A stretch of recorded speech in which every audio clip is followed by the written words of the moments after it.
RCR, la red que comunica y une al Perú. Vamos a tratar el tema del feminicidio porque hay mucha preocupación por el incremento de estos casos de feminicidio en nuestro país a nivel nacional. Y vamos a hablar al respecto con la doctora Eliana Rebollar, adjunta para los derechos de la mujer de la Defensoría del Pueblo. Doctora Rebollar, muchas gracias por este contacto, muy agradecidos aquí en Enlace Regional por su presencia. Lisandro, buenas tardes. A sus órdenes para tratar sobre esta problemática tan dura y álgida en nuestro país.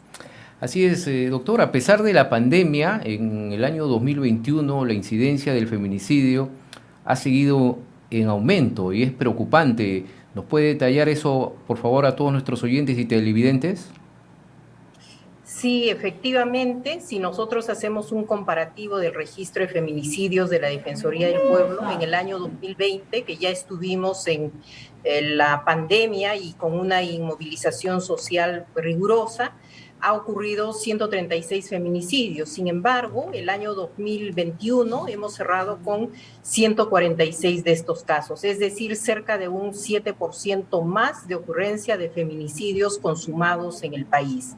Y esta es una situación que preocupa a la Defensoría del Pueblo porque durante la primera semana del mes de enero del año 22, han ocurrido 5 feminicidios en nuestro país. Entonces, sí hay una exigencia desde la Defensoría del Pueblo para que haya una acción muy pronta, célere, oportuna para administrar justicia, pero también para abordar la problemática en su real dimensión y complejidad, porque los feminicidios es el último eslabón de una serie de hechos de violencia que sufren las mujeres a lo largo de su vida y generalmente en relaciones de pareja o expareja. Así es, doctora. En nuestro país la normativa sobre el feminicidio ha tenido una evolución en el tiempo.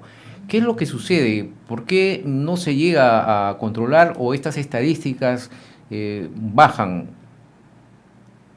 Bueno, en realidad sí hay que destacar que nuestra legislación es muy drástica y severa en cuanto al feminicidio. Es un delito que puede llegar a ser sancionado con cadena perpetua cuando hay la ocurrencia de 2 o más circunstancias agravantes.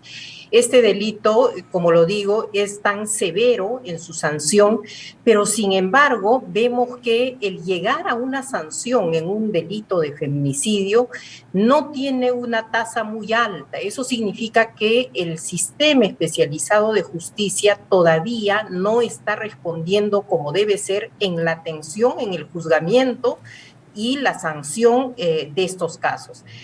Tenemos una estadística en la Defensoría del Pueblo en la que casos de los años 2017, 18, 19 recién están siendo sancionados.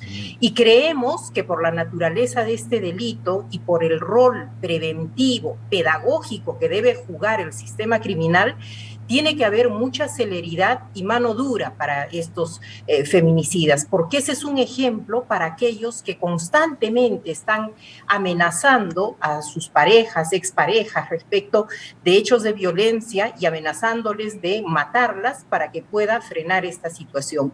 Eso en cuanto al tema de la administración de justicia para las víctimas. Y esta justicia obviamente tiene repercusiones también en las víctimas indirectas, que son los huérfanos, que pueden recibir un estipendio económico bimensual. Obviamente, nada va a justificar el hecho de que le hayan quitado la vida a su progenitora. Pero el otro tema del que hay que hablar, y ahí hay un rol que corresponde a las políticas públicas, es el tema de la prevención. ¿Cómo hacemos en nuestro país para que esta cultura machista, para que los estereotipos, los roles que le han sido asignados a las mujeres históricamente, hagan que un hombre se crea dueño de una mujer? Entonces, cuando ella sale de ese esquema, porque no calentó la comida, porque según él le fue infiel, porque no quiere retomar la relación o por simples escenas de celo, va a terminar violentándola y en casos como el feminicidio quitándole la vida, es decir, convirtiéndose en un delincuente a carta cabal. Entonces tenemos que propiciar que haya una educación igualitaria, que las niñas y niños tengan iguales valores, iguales oportunidades, iguales derechos,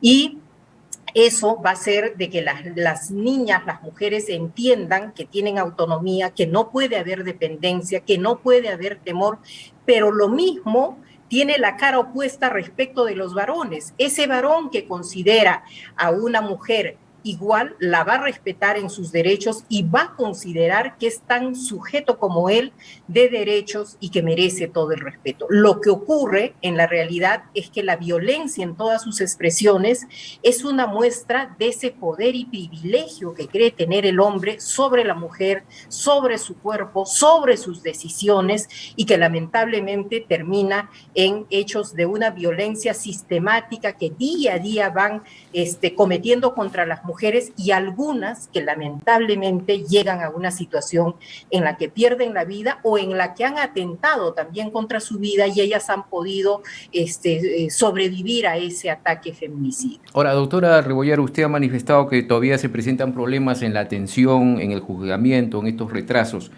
En lo que se refiere a la atención, ¿a qué se refiere? A que cuando una mujer puede llegar, por ejemplo, a una comisaría, a hacer las denuncias, no tiene la respectiva atención o no se encuentran preparadas el personal de una comisaría para tomar atentamente este tipo de denuncias. Bueno, un hito importante para poder responder a tu pregunta es que desde el 2015 contamos con una ley que es la Ley 30364, que es una ley muy amplia, considera la violencia en todas sus formas y manifestaciones, en el espectro público, en el ámbito privado, intrafamiliar, y da una serie de responsabilidades y un proceso muy flexible, muy célere, y fundamentalmente medidas de protección en favor de las mujeres para que puedan afrontar protegidas por el Estado, y esa protección que da el juez se materializa en la protección que da la Policía Nacional para poder llevar el curso de estos casos.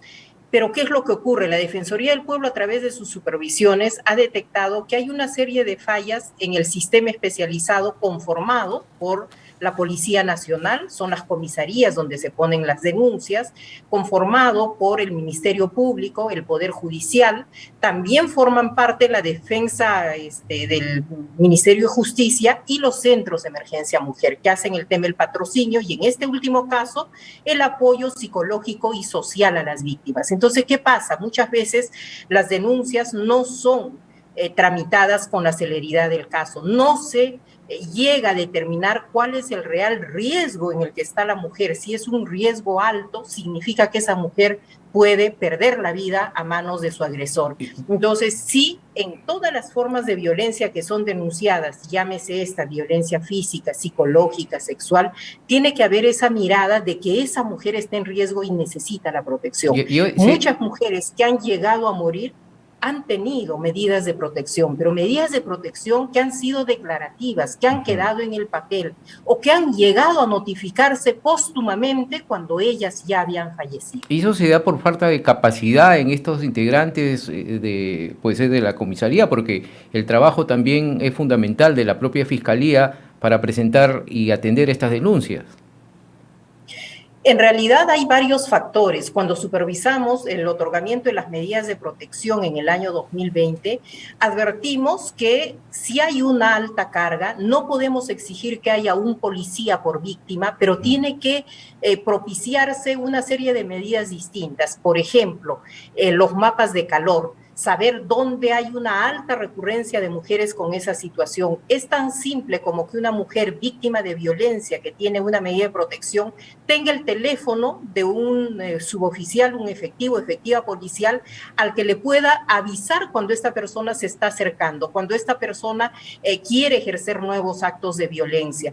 Pero también somos conscientes que la policía hace esfuerzos por capacitar, pero tampoco tiene las herramientas, por ejemplo, disposición de vehículos para ir a socorrer inmediatamente a una víctima. También hemos advertido en el Poder Judicial que hay una alta carga de trabajo. Entonces, la sobrecarga hace que los expedientes se vayan acumulando y muchas veces no se puede advertir cuál de esos expedientes que están en fila puede ser aquel en el que el riesgo real de una mujer de perder la vida sea real e inminente. Ahora, doctora, ¿en qué promedio de edad se ha dado el mayor porcentaje de feminicidios en este último tiempo? Bueno, en realidad se maneja casi en todos los años. Los feminicidios tienen una alta recurrencia en la vida sexual reproductiva de las mujeres. Generalmente ocurre entre los 18 y 25 años con una mayor preponderancia, pero le sigue la siguiente etapa hasta los 30 años. Luego los casos ya bajan en número, pero también se han visto casos en los que mujeres de 50 años o 40 años pueden perder la vida a mano de su pareja precisamente por no retomar la relación, por temas de celos por infidelidad. Entonces, en el fondo, estamos frente a una conducta de hombres que ejercen la violencia de modo tal que no les interesa cegar la vida a una mujer, así ésta sea madre de sus hijos, así ésta esté gestando, porque ella ha irrumpido en un mandato que para ellos es la supremacía del hombre. ¿Eso cómo se explica?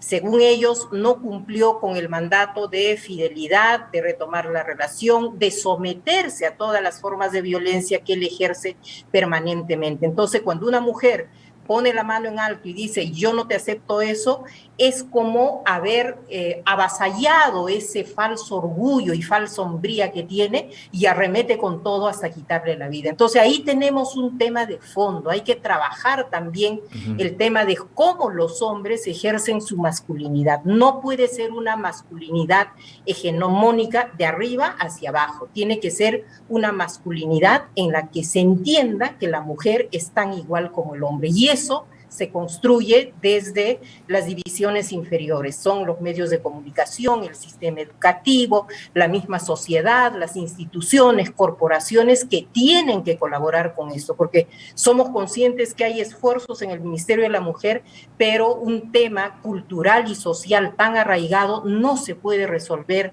únicamente responsabilizándose a una instancia estatal. Así es, doctora, y para que lo tengan claro nuestros oyentes, sobre todo nosotros llegamos a gran parte del país, a las zonas más alejadas, en donde también se cometen muchos casos de estos feminicidios.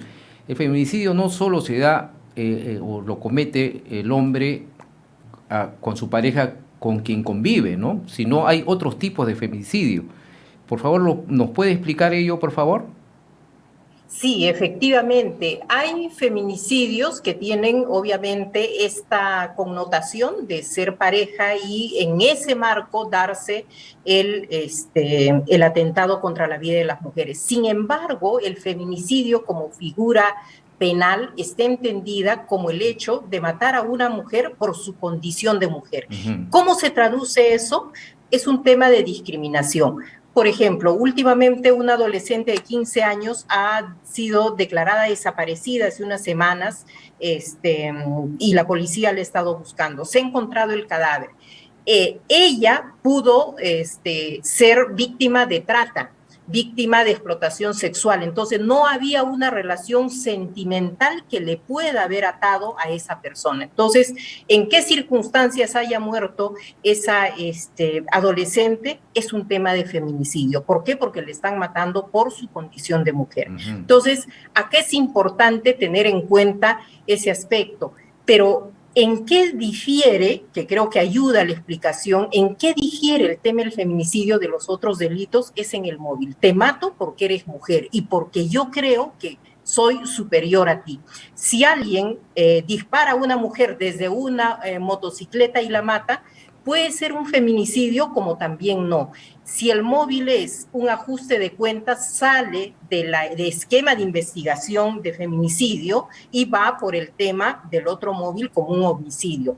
Pero si ese asesinato ha ocurrido porque, por ejemplo, la pareja pagó a este tipo para que por encargo la mate, sí entra en el ámbito del feminicidio. Entonces, el feminicidio es una figura que tiene que ver con la condición de mujer. Y por eso es importante que operadores y operadoras de justicia vayan a investigar teniendo muy en cuenta el contexto de desigualdad, el contexto de violencia en que viven las mujeres y, por supuesto, el enfoque de género. Porque si no hay este enfoque, simplemente no van a ver la responsabilidad del agresor como victimario de feminicidio, y si no, se puede ir buscando estereotipos de cómo ella se comportó, si hizo lo que debía o no debía, y eso es trasladar la responsabilidad en la víctima, que merece una altísima protección del sistema de justicia. Bien clara su explicación, doctora. Ahora, ustedes también han